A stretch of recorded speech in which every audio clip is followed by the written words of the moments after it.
أنفسنا ومن سيئات أعمالنا من يهده الله فلا مضل له ومن يضلل فلا هادي له وأشهد أن لا إله إلا الله وحده لا شريك له وأشهد أن سيدنا ونبينا ومولانا محمد اللهم صل على سيدنا محمد وعلى آله وصحبه وسلم تسليما كثيرا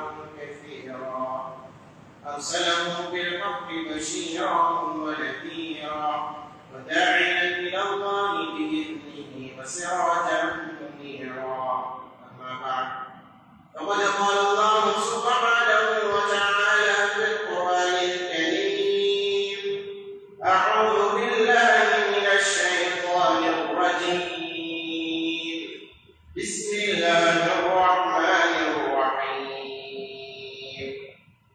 في بيوت أذن الله أن ترفع ويذكر فيها اسمه يسبح له فيها بالغدو والآصال رجال لا تلهيهم تجارة ولا بيع عن ذكر الله وإقام الصلاة وإيتاء الزكاة يخافون يوما تتقلب فيه القلوب والأبصار صدق الله العظيم. قال النبي صلى الله عليه وسلم أحب البلاد إلى الله مساجده وأبغض البلاد إلى الله أسواقها أو كما قال عليه الصلاة والسلام.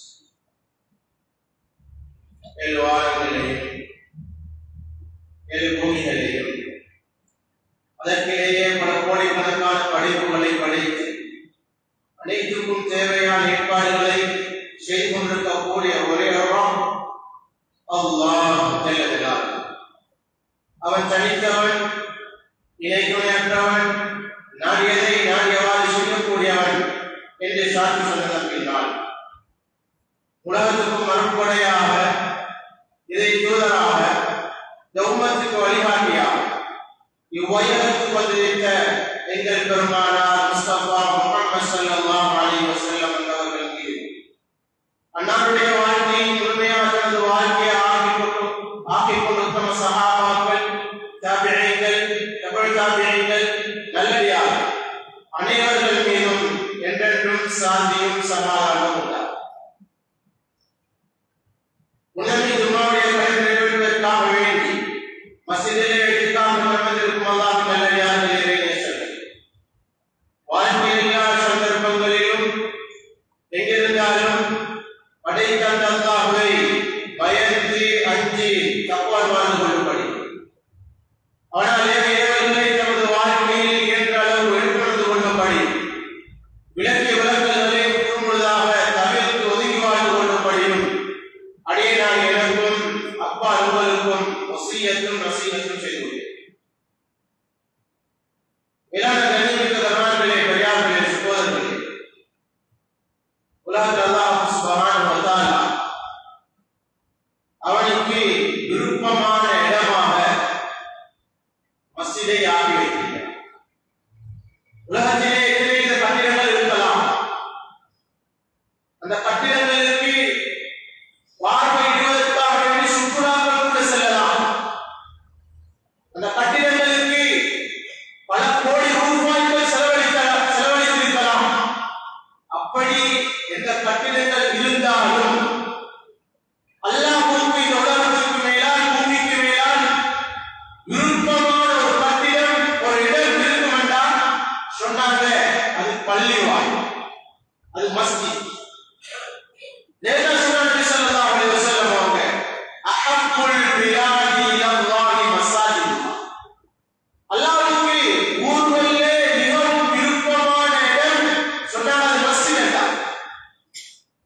சகோதரர்களே, பெரியார்களே, அந்த மஸ்ஜித் எந்த தோட்டத்தில் இருக்கலாம், அது ஓலையினால் நெய்யப்பட்டதாக இருந்தாலும் சரி, அல்லது அடுக்குமாடிகளாக கட்டப்பட்ட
சொன்னாங்க அல்லாஹ்வுடைய வீட்டு யாரெல்லாம் சுப்ஹானஹு வ தஆலா இந்த வீட்டை மஸ்ஜிதா ஆக்குறாங்கன்னா யாருக்கு தக்வா இருக்கிறதோ, யாருக்கு அல்லாஹ்வுடைய இறைச்சல் இருக்கிறதோ சொன்னாங்க. அப்படிப்பட்ட இறை நேசனுடைய வீடு தான் மஸ்ஜித் என்று சொன்னாங்க. அதனால் இந்த மஸ்ஜிதை பராமரிக்கிறது என்கிறது, இந்த மஸ்ஜிதை பராமரிக்கிறது என்கிறது, இந்த மஸ்ஜிதை அமைக்கிறது என்கிறது, எல்லாத்துக்குமே மஸ்ஜிதை தொடர்பட்ட அனைத்துக்கு நன்மைகள் எழுதப்பட்டது, நன்மைகள் சொல்லப்பட்டிருக்கிறது. சொன்னார் நபி ஸல்லல்லாஹு அலைஹி வஸல்லம், யார் ஒரு மஸ்ஜிதை அமைக்கிறாரோ, மன் பனா மஸ்ஜிதன் லில்லாஹ், யார் அல்லாஹ்வுக்காக ஒரு மஸ்ஜிதை கட்டுகிறார் அல்லது மஸ்ஜிதை அமைக்கிறார், சொன்னார் நபி ஸல்லல்லாஹு அலைஹி வஸல்லம் அவங்க, பனல்லாஹு லஹு பைத்தன் ஃபில் ஜன்னah, சொன்னாங்க சொர்க்கத்தில் அல்லாஹ் அவருக்கு ஒரு மாளிகையை அல்லாஹ் அமைத்து கொடுக்கிறார். சோதனை பெரியார்களே, எந்த கட்டிடங்களுக்கும் சொல்லப்படாத, எந்த கட்டிடங்களுக்கும் சொல்லப்படாத ஒரு வாக்குறுதி. யார் மஸ்ஜிதுக்கு உதவி செய்கிறார்களோ, சில சஹாபாக்கள் கேட்டாங்க, யா ரசூலல்லாஹ், முழுமையா அமைத்து கொடுக்க முடியாது, அதற்கு ஒரு சங்கத்தை கொடுக்கிறோம் அல்லது உதவி செய்கிறோம். சொன்னாங்க, யார் அந்த மஸ்ஜிதை கட்டுறதுக்கு எந்த உதவிகள் செய்கிறார்களோ, சொன்னாங்க அவருக்கும் அந்த கூலி கிடைக்கும் என்று சொல்லலாம். எனவே சகோதரர்களே பெரியார்களே, மஸ்ஜிதை அமைக்கிறதுக்குரிய கூலி. இன்னொரு பக்கம் சகோதரர்களே பெரியார்களே, சொன்னாங்க யார் அதிகமாக மஸ்ஜிதுக்கு வந்து போகிறார்,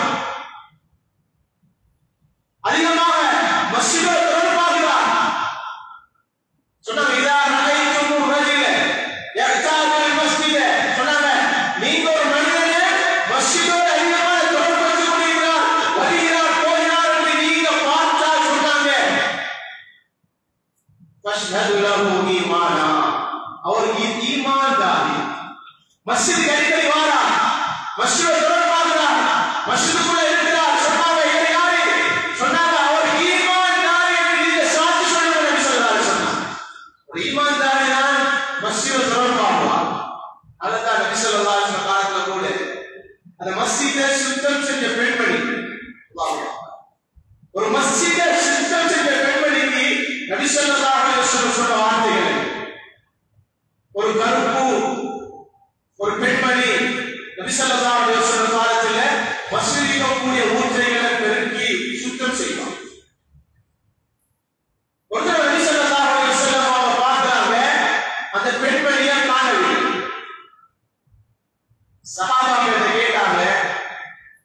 சஹாபாக்கள் கேட்டாங்க, இந்த பெண்மணியை காணலையே, என்ன நடந்தது? சொன்னாங்க சஹாபாக்கள், யா ரசூலல்லாஹ், ஹிய மாதத், அவ மௌத்தாகிட்டா, அவ நான் என்ன செஞ்சோம்னா, அவ நாங்க இரவோடு இரவாக அடக்கம் செய்து விட்டோம்.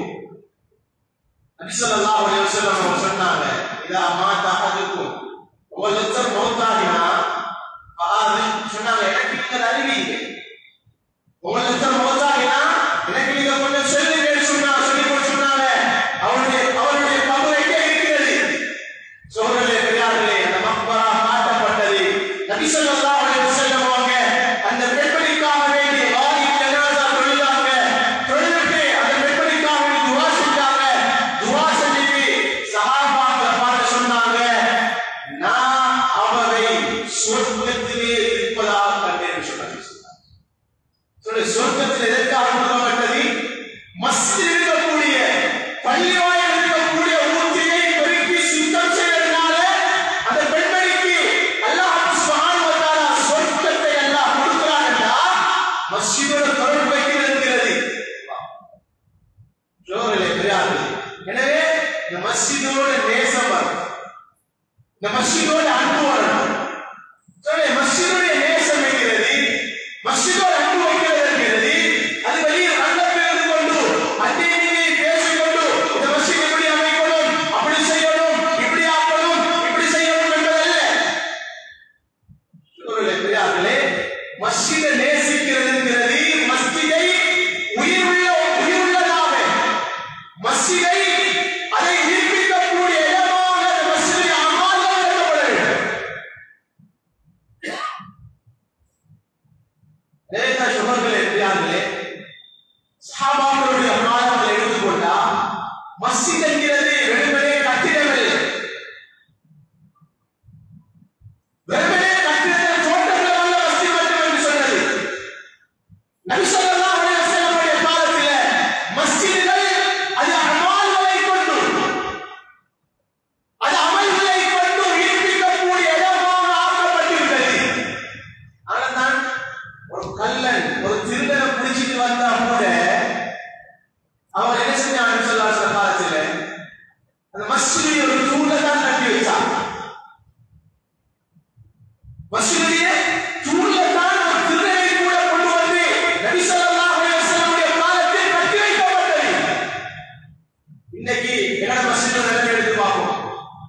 இன்னைக்கு ஒரு திருட பிடிச்சி எங்கட தலையில கட்டி வச்சா என்ன நடக்கும்?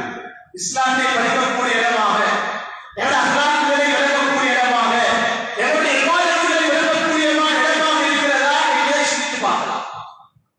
சொல்ல 3 நாட்கள் அந்த திருடர் கட்டப்பட்டு வைக்கப்பட்டிருக்கிறார். 3 நாட்களுக்கு பின்னால அவரை அழைத்து விடப்படுகிறது. போகலாம் என்று சொல்லப்பட்டது. சொன்னாங்க, நான் போக மாட்டேன், உங்களோட மார்க்கத்துக்குள்ள நான் வருகிறேன். ஏன்?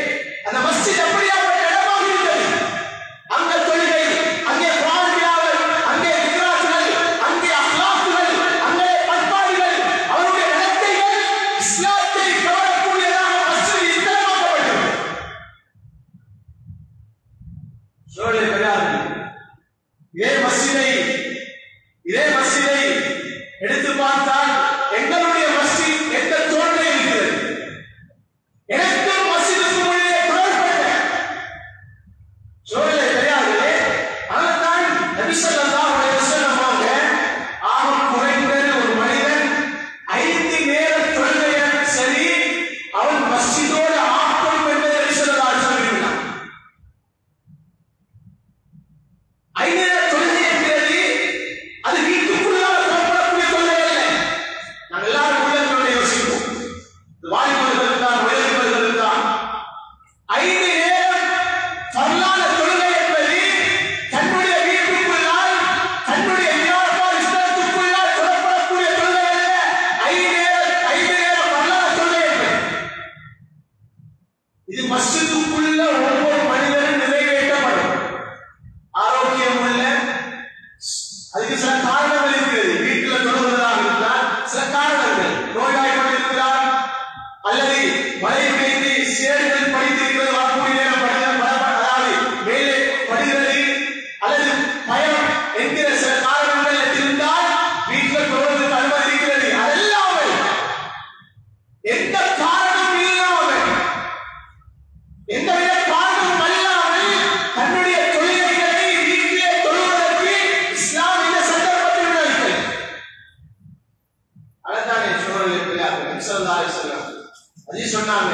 புகாரி வரக்கூடிய ரிவாயத், லகத் அஹம்து சொன்னாங்க, நான் ஆசை வைக்கிறேன், நான் ஆசை வைக்கிறேன். சொன்னாங்க, எதற்காக வேண்டி தெரியுமா? நான் வாலிபர் எல்லாத்தையும் கொண்டு சேர்த்து அவர்களுக்கு நான் ஏவல் தெரியுமா? அடுத்து சொல்லணும், விரல்களை சேகரித்து யாரெல்லாம் தகுந்த காரணம் இல்லாமல் தன்னுடைய தொழில்களை வீட்டிலே அமைத்துக் கொள்கிறார்களோ அந்த வீடுகளை அவருடைய வீடுகளை நான் வெறுப்பதற்கு நான் ஆசை வைக்கிறேன், நான் நாடுகிறேன் சொல்றாரு. காரணம் இல்லாம வீட்டுக்குள்ள வருவது சொல்லாமல் இருக்கிறதுக்கு அல்ல. இன்னைக்கு சமுதாயம் பழக்கப்பட்டு விட்டார்கள். தொழுகை என்பது பராமரமா, தொழுகை என்பது சாதாரண விஷயமா, தொழுகை என்பது அது ஏதோ நேரம் கிடைத்தால் தொழக்கூடிய தொழுகைகளாக தொழுகைக்குரிய ஸ்தானத்தை இந்த சமுதாயம் வைத்திருக்கிறார்கள். சோழர்களே பெரியார்களே, வீட்டில் தொழுவதற்கே நபி ஸல்லல்லாஹு அலைஹி வஸல்லம் அவங்க அந்த வீட்டை பரவான தொழுகையை தொழக்கூடிய வீட்டை எரிக்கணும் என்று சொல்லி நபி ஸல்லல்லாஹு அலைஹி வஸல்லம் அவங்க அப்படி இருந்தால் தொழுகைகள் இங்கே அமைக்கப்பட்டு கொண்டது. சோழர்களே பெரியார்களே, இன்னொரு சம்பவம் மக்தூம் ரலியல்லாஹு அன்ஹு முஸ்லிம் வரக்கூடிய ரிவாயத். சோழர்களே பெரியார்களே, மக்தூம் ரலியல்லாஹு அன்ஹு கண் பார்வை தெரியாத சஹாபி, கண்ணுடைய பார்வை 2 கண்கள் தெரியாது. நபி ஸல்லல்லாஹு அலைஹி வஸல்லம் அவங்க சொல்றாங்க, யா ரசூலல்லாஹ், மஸ்ஜிதுக்கு வாரதுக்கு தொழுகைக்காக வேண்டி கூட்டி வாரதுக்கு யாரும் துணைக்கு இல்லை. யா ரசூலல்லாஹ், நான் மஸ்ஜிதுக்கு வரணும், என் 2 கண்ணுடைய பார்வையும்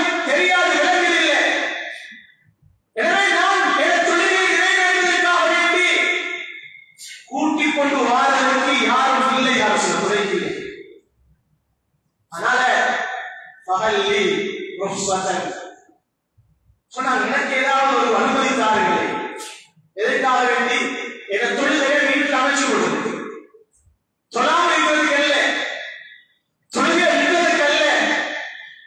சொன்னாங்க என்னுடைய தொழுகையை ஏழை வீட்டுக்குள்ள நான் சொல்றதுக்காக வேண்டிய அனுமதித்தார்கள். சொன்னாங்க நபி ஸல்லல்லாஹு அலைஹி வஸல்லம். மக்தூபத்தை நான் பார்த்து கேட்டாங்க, ஹல் தஸ்மஉ நிதா, நீங்க அதானுடைய சத்தத்தை கேட்கிறீங்களா? அதானுடைய சத்தம் உங்களுக்கு காதில் விழுகிறதா? சொன்னாங்க மக்தூபத்தை அல்லாஹ்வே, நாம் யா ரசூலல்லாஹ், நான் அதானுடைய சத்தத்தை கேட்கிறேன், என்னுடைய காதில் விழுகிறது. சொன்னாங்க அப்படி இருந்தால் உங்களுக்கு ருக்ஸத் கிடையாது, நீங்கள் உங்களுடைய தொழுகையை மஸ்ஜிதுக்குள்ளாக வந்து நிறைவேற்ற வேண்டும் என்று சொன்னாங்க. ரெண்டு கண்ணும் விளங்காத சஹாபிக்கு நபி ஸல்லல்லாஹு அலைஹி வஸல்லம் சொன்னாங்க, வீட்டுக்குள்ள உள்ள தொழுகை மஸ்ஜிதுக்குள்ளாக நிறைவேற்றப்பட வேண்டும். சகோதரர்களே, பெரியார்களே, இன்னைக்கு யோசிச்சு பாருங்கள், ஏன் எனக்கு மஸ்ஜிதுக்கு தொடர்பு இல்லை? என்னுடைய தொழுகையை ஏன் மஸ்ஜிதுக்குள்ள நான் ஆக்குறது இல்லை? சூழலை பெரியார், இன்னைக்கு எல்லா மஸ்ஜிதுகளில் தான் ஒவ்வொரு குடும்பங்கள் வாழ்வாங்க. அது 250 குடும்பம், 350 குடும்பம் அல்லது 400 குடும்பங்கள் என்ற அடிப்படையில் ஒவ்வொரு ஊர்களிலையும் குடும்பங்கள் இருப்பாங்க. அதுல வயது வந்த ஆண்கள் என்று சொல்லக்கூடிய நேரம் அது 200, 250, 300, 400, 500, 200 என்ற அமைப்புல வயது வந்த ஆண்கள் எல்லாம் இருப்பாங்க. சூழலை பெரியார், ஆனா மஸ்ஜிதில் தொடரக்கூடியவர்களுடைய காலாக இருப்பார்கள். சில மஸ்ஜிதுகள் ஒரு சப், 2 சப் கணக்கெடுத்து பார்த்தா வெறுமனே 30-40 பேருக்குள்ள, வெறுமனே 30-40 நபருக்குள்ள என்றிருந்தால் அடுத்தவருடைய தொழுகையுடைய ஆதாரங்கள். சில வியாபாரத்தில் போகக்கூடியவர்கள் இருக்கிறாங்க, தொழில் ஈடுபடக்கூடிய இருக்கிறாங்க என்று பார்த்தாலும் அந்த ஊரில் இருக்கக்கூடியவர்கள் அவர்கள சுபமுடைய நேரம், இஷாவுடைய நேரம், அது வீட்டோடு இருக்கக்கூடிய நேரங்கள். அந்த நேரத்தில் பார்த்தாலும் அதே சம்படியாக சகோதரர்களே, பெரியார்களே, எல்லாம் பாதுகாக்கணும். எங்களை முகப்பத் தொழுகையோடு உண்டு பண்ணும். சொல்ல உலகத்துக்கு மேலால் அல்லாஹ் சுப்ஹானஹு வ தஆலா சிறந்த ஒரு அமலாக அல்லாஹ் தொழுகையை தந்திருக்கிறார். நபி ஸல்லல்லாஹு அலைஹி வஸல்லம் அவர்கள் கேட்கப்பட்டது, சொல்ல நபி ஸல்லல்லாஹு அலைஹி வஸல்லம், ஐயுல் அமாலி அஃதல், அமல்கள்ல மிகவும் சிறந்தது எது கேட்கப்பட்ட நேரத்தில் சொன்னார் நபி ஸல்லல்லாஹு அலைஹி வஸல்லம் அவர்கள், அஸ்ஸலாத்து லிவக்திஹா, சொன்னாங்க தொழுகை அதன் உரிய நேரத்தில் தொழப்படுவதுதான் அல்லாஹ்வுக்கு மிகவும் விருப்பமான அமல். சொன்னார். சொல்லி ரஜபுடைய மாதத்தை முடிச்சிருக்கிறோம், ஷாபானுடைய ஆரம்பத்தில் இருக்கிறோம். ரஜபுடைய மாதம் என்கிறதே தொழுகையை ஞாபகப்படுத்தக்கூடிய மாதம். எல்லா அமல்களையும் அல்லாஹ் சுப்ஹானஹு வ தஆலா நபி ஸல்லல்லாஹு அலைஹி வஸல்லம் அவர்களுக்கு இப்ராஹீம் அலைஹிஸ்ஸலாம் அவர்கள் கூட வஹியை கொண்டு தான் அல்லாஹ் கடமையாக்கினார். ஆனா நபி ஸல்லல்லாஹு அலைஹி வஸல்லம் அவர்களுக்கு ஒரு கடமை ஆக்கப்பட்டது, அல்லாஹ்வுடைய சன்னிதானத்தில் அழைத்து ஆக்கப்பட்ட ஒரு அமல் இருந்து கொண்டிருந்தால் அது தொழுகை. அல்லாஹ்வே நபி ஸல்லல்லாஹு அலைஹி வஸல்லம் அவருடைய சன்னிதானத்திற்கு, நபி ஸல்லல்லாஹு அலைஹி வஸல்லம் அவருடைய சன்னிதானத்திற்கு எடுத்து அல்லாஹ் சுப்ஹானஹு வ தஆலா பரிசாக இந்த உம்மத்துக்கு ஒரு கிஃப்டாக கொடுத்த ஒரு அமல் இருக்கு வேண்டாம், அது தொழுகை. சொல்லுவாங்க அதான் நபி ஸல்லல்லாஹு அலைஹி வஸல்லம் அவங்க இந்த தொழுகைக்கு எவ்வளவு முக்கியத்துவம் கொடுத்தாங்கடா. சொன்னாங்க, உங்களோட பிள்ளை 7 வயது ஆகிட்டார், உங்களோட பிள்ளை 7 வயது ஆகிட்டார் சொன்னாங்க, அந்த பிள்ளைக்கு தொழும்படி வேறு இல்லை. சபரசி உங்களோட பிள்ளை 7 வயது அடைஞ்சிட்டா அந்த பிள்ளைக்கு தொழும்படி சொல்லுங்க. எங்கிருந்து 7 வயசு சொன்னாங்க. உன பிள்ளை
தொழுகையை விட்டதினால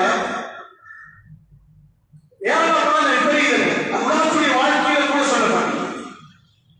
அது மட்டும் இல்ல, நாளைய கியாமத்துடைய நாளையில அல்லாஹ் சுப்ஹானஹு வ தஆலா இந்த உலகத்துக்கு மேல யாரு தொழுகையை விடுறாங்களோ, தொழுகையை பராமரிக்காம இருக்கிறாங்களோ, அவங்களுக்கு அல்லாஹ் சுப்ஹானஹு வ தஆலா அதற்கென்று சொல்லியே ஒரு நரகத்தை வச்சிருக்கான். யாருக்கு? தொழாம வாழ்க்கையை கழிக்கக்கூடியவர்கள். அதான் குர்ஆன் சொல்லுது, ஃபவைலுல் லில் முஸல்லீன். சில நேரம் சொல்லக்கூடியவர்களுக்கு வயலண்டா கேடி. யார் தெரியுமா? அவங்க தொழுகையில சாஹு அன் ஸலாத்திஹிம் சாஹு, தொழுகையில பராமு நினைச்சா தொழுவது. ஒரு வெள்ளிக்கிழமை வரணும் தொழுகை, மஸ்ஜிதுக்கு வாரத்துக்கு ஒரு வெள்ளிக்கிழமை வரணும், மஸ்ஜிதுக்குள்ள வாரத்துக்கு ஒரு பெருநாள் தினம் வரணும், மஸ்ஜிதுக்குள்ள வாரத்துக்கு ரமலானுடைய நோன்பு வர வேண்டும், மஸ்ஜிதுக்குள்ள வாரத்துக்கு ஒரு 27 நாள் வர வேண்டும். அப்பதான் மஸ்ஜிதுக்குள்ள போகலாம். சூரலே பிரியார்களே, ஐகான் குர்ஆன் சொல்லுது, அல்லதீன ஹும் யுராஹூன். யார் அவங்க? தொழுகையை பராமரிப்பாளர்கள். நாளைய கியாமத்துடைய நாளில கூட சில நரகவாதிகள் சக்கர் என்ற நரகத்தில் இருப்பான். சொல்லாத மனிதனுக்கு அல்லாஹ் சுப்ஹானஹு வ தஆலா வைத்திருக்கக்கூடிய ஒரு இடம் தான், ஒரு இடத்திற்குரிய நரகம் தான் சக்கர் என்று. அந்த சக்கரில் இருக்கக்கூடிய நரகவாதிகளை பார்த்து கேட்பாங்களாம், மா ஸலகக்கும் ஃபீ ஸகர். ஏப்பா நீங்க சக்கர் நரகத்துக்கு வந்தீங்க? ஏன் சக்கர்னு சொல்லக்கூடிய நரகத்துக்குள்ள நீங்க வந்திருக்கிறீங்க? உங்களை வரவழைச்சது எதுன்னு கேட்கப்பட்ட நேரத்தில் அந்த நரகவாதிகள் சொல்லுவாங்க, காலூ லம் நகு மினல் முஸல்லீன். சொல்லுவாங்க, தொடக்கூடியவங்க இருந்தாங்க, தொடக்கூடியவங்களை சேர்த்து நாம தொழல.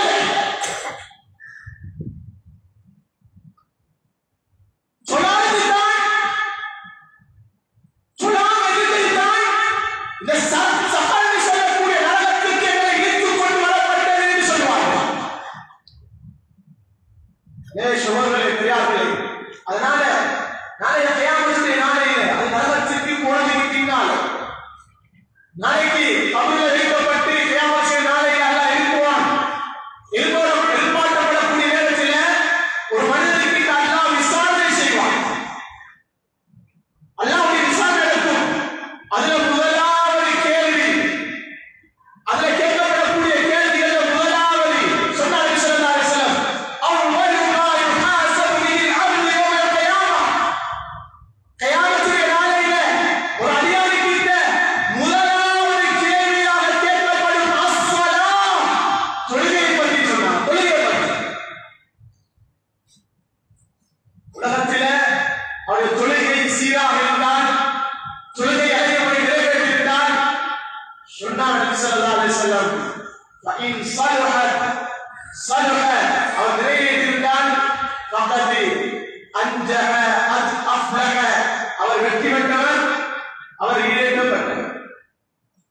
அந்த தொழுகையை பராமரிக்காமல் இருந்தார் என்றால், தொழுகையை கணக்கெடுக்காம வாழ்க்கை கொண்டு போவார் என்றால், சொன்னாங்க அவரு காப வஹசிர நஷ்டவாதி, நஷ்டவாதியாக கொடுத்தவர் இருப்பார். எனவே சகோதரர்களே, பெரியார்களே, எனவே தொழுகை யார் முக்கியத்துவம் வரத்தான்.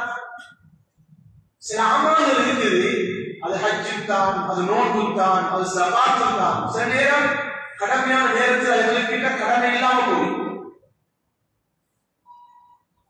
அது ருக்ஸத்தில் தரப்பட்டு சில காரணங்கள் சொல்லப்பட்டு, நோம்புடைய காலத்தில் கூட நோயாளி உடம்புல சக்தி இல்லைன்னா நோம்பு விட்டுறதுக்குரிய அனுமதி கொடுக்கப்பட்டது. இன்னும் சில அமல்கள் இருக்குது, அதற்காக சில விஷயங்கள் பார்க்கப்படும். இல்லைன்னு இருந்தால் அது கடமையாக்கப்பட மாட்டாது. அப்படியான சட்டம் தான். ஆனா தொழுகை என்று வாழ நேரம், தொழுகை என்று வாழ நேரம், இதை விட்டதற்கு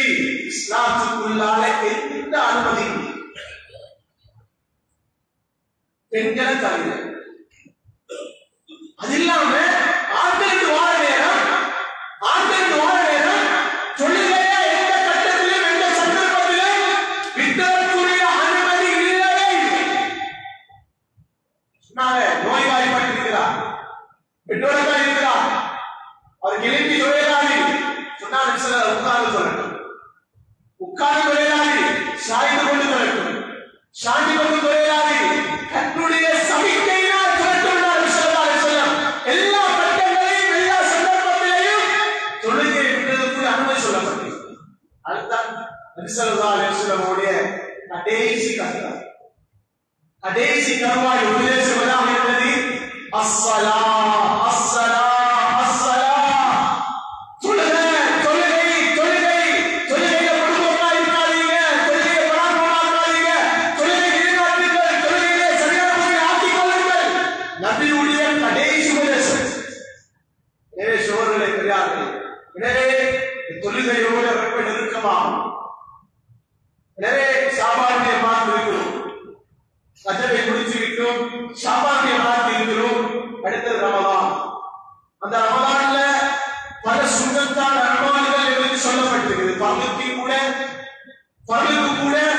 70 பங்குகள் செய்த நன்மை, ஒரு சுண்ணத்துக்கு பங்குடைய நன்மை. நிறைய சோழர்களை பெரியார்களே, அந்த நன்மைகளில் ஈடுபடக்கூடிய மாதம் நம்மளை முன்னோக்குகிற ரமலான். இங்கிருந்து பயிற்சி இருக்கும். தராவி 20 ரக்காத் தொழுகிறா, இங்கே மாற்றமாகி பல்லாத்துறை நிறைவேற்றாளருக்கு அவனுக்கெல்லாம் 20 ரக்காத் சுன்னத்தான தொழுகையை தொழுவது என்பது ரொம்ப சிரமமாக இருக்கும். இங்க பரலே செய்யறது கஷ்டம். ஷாபான்ல ரஜப்ல இங்க பரலுக்கேறான முக்கியத்துவம் கொடுக்கல என்றால் நம்முடைய ரமலானுடைய மாதத்துல கூட தொழுகையை பெருசா கணக்கெடுக்க மாட்டோம். அது பெருசா அந்த உணர்வுள்ளத்துல வராது. அதனால சோழர்களே பெரியார்களே, எனவே இந்த காலங்களிலிருந்து தொழுகைகளோடு ரொம்ப நெருக்கமாகும். அதுதான் நபி ஸல்லல்லாஹு அலைஹி வஸல்லம் செய்வாங்க. ஷாபானுடைய மாதத்தில் அதிகமாக நோன்பு இருப்பாங்க. அமாயிஷா ரலியல்லாஹு சொல்றாங்க, நான் சில நேரம் என்னவே நினைப்பேன், நபி ஸல்லல்லாஹு அலைஹி வஸல்லம் ஷாபானுடைய ஒரு மாதம் நோன்பு முடிக்க முடியல இருந்தாங்க, கடமையாக்கப்பட்டு விடுமோ என்ற அளவுக்கு ஷாபானுடைய நோன்பு கடமையாக்கப்பட்டு விடுமோ என்ற அளவுக்கு நபி ஸல்லல்லாஹு அலைஹி வஸல்லம் ஷாபானுடைய மாதம் அப்படி நோன்பு முடிப்பாங்க. நபி ஸல்லல்லாஹு அலைஹி வஸல்லம் கேட்கப்பட்டது, ஏன் நீங்க தொடர்ந்து நோன்பு முடிக்கிறது கேட்கப்பட்டது. சொன்னாங்க, நான் விரும்புகிறேன் என்னுடைய அமால்கள், நான் செய்யக்கூடிய அமால்கள், என்னுடைய நல்ல விடயங்கள் எல்லாம் நான் நோக்கிக்கக்கூடிய நேரத்தில் அல்லாஹ்விடம் போய் சேர்ந்ததை விரும்புகிறேன் சொன்னார். எனவே சகோதரர்களே பெரியார்களே, எனவே இந்த காலங்களில் தொழுகைக்குரிய முக்கியத்துவம் கொடுப்போம். மஸ்ஜிதோட இணைவோம். சூழலை பெரியார் சொன்னது மாதிரி மஸ்ஜித் தொழக்கூடிய இடம், அது சுஜூத் செய்யக்கூடிய இடம், அது வெறுமனே பார்ப்பதற்கு அல்ல, அது வெறுமனே அலங்கரிக்கிறதுக்கு மட்டுமல்ல, அது வெறுமனே சில விஷயங்கள் நடத்துவதற்கு மட்டுமல்ல, அதுக்குள்ளால் 5 நேர தொழுகை ஒவ்வொரு ஊரில் இருக்கக்கூடிய வயது வந்தவர்கள் தொழக்கூடிய இடம். எனவே மஸ்ஜிதோடு தொடர்பாகும், மஸ்ஜிதுக்கு நேரங்கள் கொடுப்போம், மஸ்ஜிதை ஹயாத்தாக்குவோம். எல்லாம் அல்லாஹ் சுப்ஹானஹு வ தஆலா நம் அனைவர்களையும் மஸ்ஜிது தொடர்புள்ளவர்களாக, தொழுகைக்கு முக்கியத்துவம் கொடுக்கக்கூடியவர்களாக ஆக்குவாயா. யாருடைய பாவங்களை மன்னிச்சிடுவாயா, யாருடைய தாய்களுடைய பாவங்களை மன்னிச்சிடுவாயா, யாருடைய உற்றாருடைய பாவங்களை மன்னிச்சிடுவாயா, யாரோட வாழ்க்கை சுற்றோட வாழ்க்கை தந்திருக்கிறாயா அல்லாஹ். இந்த வாழ்க்கையில் நல்ல விஷயம் கூறுவதான படைபடி வாக்களிவாயா. தொழுகையுடைய முக்கியத்துவம் தொடர்ச்சியா அல்லாஹ். தொழுகையில குடும்பத்தாக இருக்கிறோம் யா அல்லாஹ், ஏதோ தொழுது கொண்டு இருக்கிறோம் யா அல்லாஹ். யா அல்லாஹ் தொழுகையில அன்பஸ்திக்கூடிய பண்பை தந்திரு யா அல்லாஹ். தொழுகை விளையாடக்கூடிய பண்பை தந்திருவாயாக யா அல்லாஹ். இந்த வாழ்க்கையில நல்ல விஷயக்கூடிய சந்தர்ப்பங்களை உருவாக்கி தந்துருவாயா, பாவங்களை வெறுப்பை தந்துருவாயா, பாவத்திற்கு வெள்ளப்படுவாயா. யா அல்லாஹ் ஒரு நாள் மூர்த்தி வச்சிருக்கிறாயா, அந்த மூர்த்தி சொந்த மூத்தாக தந்துருவாயா, கண்ணியமான மூத்தாக தந்துருவாயா, நீ பொருந்திக் கொள்ளக்கூடிய மூத்தாக தந்துருவாயா. எல்லா நிலைமைகளையும் நீங்கே உதவியாக தந்துருவாயா. அந்த மூத்துக்கு பின்னால வாழ்க்கையில யா அல்லாஹ் சொர்க்கத்தை அடையக்கூடியவர்களாக நம் அனைவருடைய மாற்றுவாயாக. ஆசல் காப்பாடி إن الحمد لله نحمده ونستعينه ونستغفره ونؤمن به ونتوكل عليه ونعوذ بالله من شرور أنفسنا ومن سيئات أعمالنا من يهده الله فلا مضل له ومن يضلل فلا لا هادي له، وأشهد أن لا إله إلا الله وحده لا شريك له، وأشهد أن سيدنا ونبينا ومولانا محمد اللهم صل على سيدنا محمد وعلى آله وصحبه وسلم تسليما كثيرا كثيرا. أرسله بالحق بشيرا ونذيرا وداعيا إلى الله بإذنه وسراجا منيرا. أما بعد، فإن أوصيكم عباد الله وإياي أولا بتقوى الله، فإن التقوى تجيب من النار وتدخلكم في الجنة الأعلى. وقد قال الله سبحانه وتعالى في القرآن الكريم: أعوذ بالله من الشيطان الرجيم، بسم الله الرحمن الرحيم. رجال لا تلهيهم تجارة ولا بيع عن ذكر الله وإقام الصلاة وإيتاء الزكاة يخافون يوما تتقلب فيه القلوب والأبصار. صدق الله العظيم. وقال نبينا صلى الله عليه وسلم: أحب البلاد إلى الله مساجدها وأبغض البلاد إلى الله أسواقها، أو كما قال عليه الصلاة والسلام. بارك الله لنا ولكم في القرآن الكريم، ونفعنا وإياكم بالآيات والذكر الحكيم. تعالى جلال الكريم وهو رؤوف رحيم حليم، فاستغفروه إنه هو الغفور